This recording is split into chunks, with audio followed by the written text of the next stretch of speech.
Hello नमस्ते प्रणाम। हमारे चैनल में आप लोगों का बहुत बहुत स्वागत है। देखिए एक शिव चर्चा भजन लेके आए हैं। अगर आप लोगों को अच्छा लगे तो लाइक शेयर कमेंट जरूर कीजिएगा। बोले शिव गुरु महाराज की जय। निशा बहन कैसे कहे के बा? हाँ बहन बताओ कैसे करें जंतर मंतर खोल के देखा, पहिन के देखा कंगना।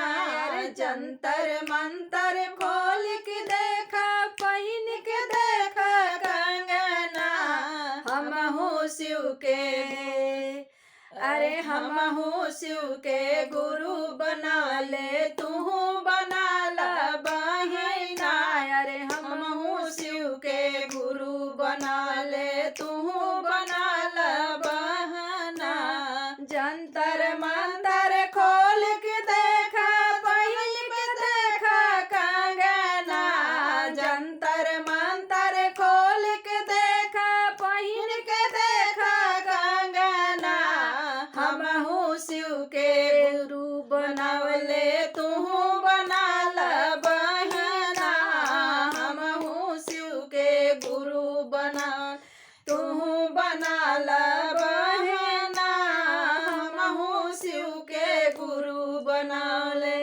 इतने नइखे निशा बहिन। हाँ बहन। जब शिव चर्चा में अपने पतियों के नाम लिखवाला तो देखी शिव गुरु के कृपा से नौह से लेके सर तक के दुख बलाई शिव गुरु दूर करते हैं। कैसे? जय श्री गुरु की। अपना पति के नाम लिखवाला, अपना पति के नाम लिखवाला, करा के देखा घोषणा।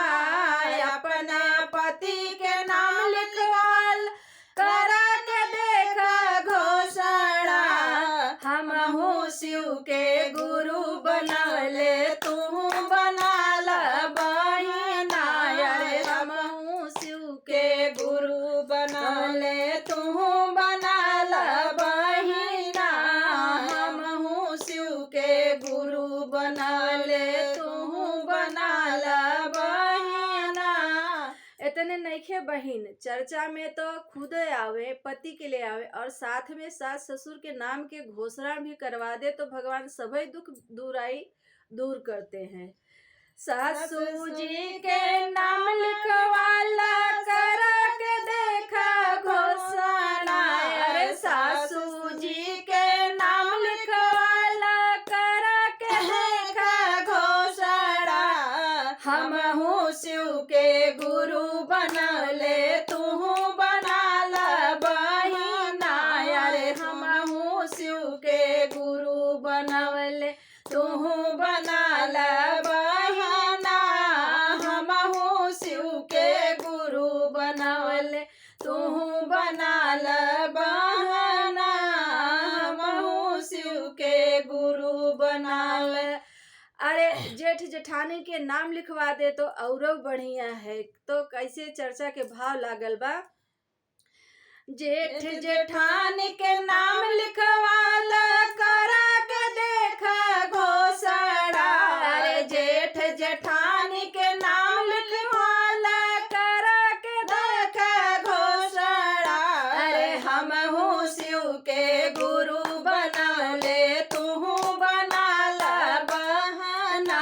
अरे हमहू शिव के गुरु बनवले, तू बना ला बहिना।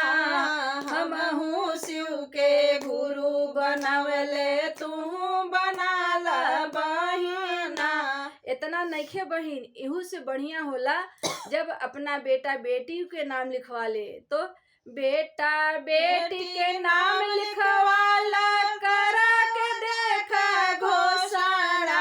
अरे बेटा बेटी के नाम लिखवाला, करा के देखा घोषणा।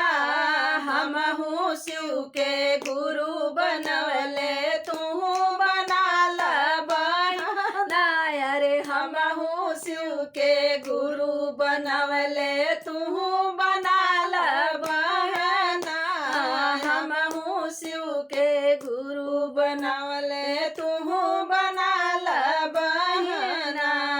जंतर मंतर खोल के देखा, पहिन के देखा कंगना। जंतर मंतर खोल के देखा,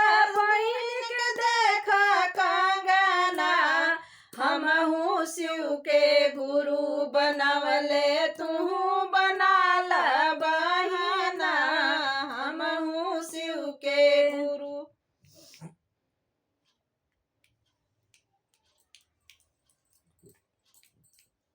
गुरु गुरु